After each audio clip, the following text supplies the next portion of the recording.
Here we're going to take a look at some of the parts so you can see exactly how they were printed. We'll start with our coupler that connects the tracks together. Here's a look at the switch machine. Now we'll take a look at the gear set. And how about a cattle car? How about an open hopper?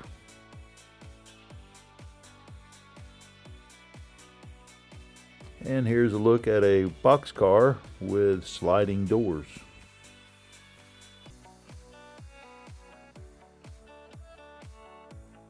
Here's a look at the frame for the crane.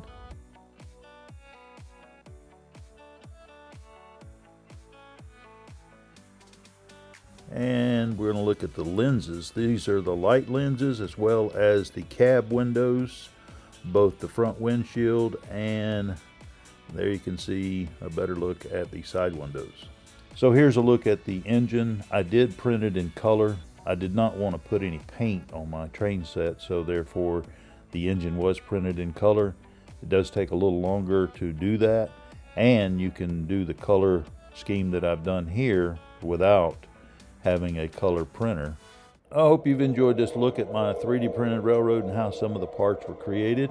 If you have any questions, you can leave a comment, send me an email, or give me a phone call, and I'll be more than happy to help you as best I can. Thank you for your time, and enjoy the hobby.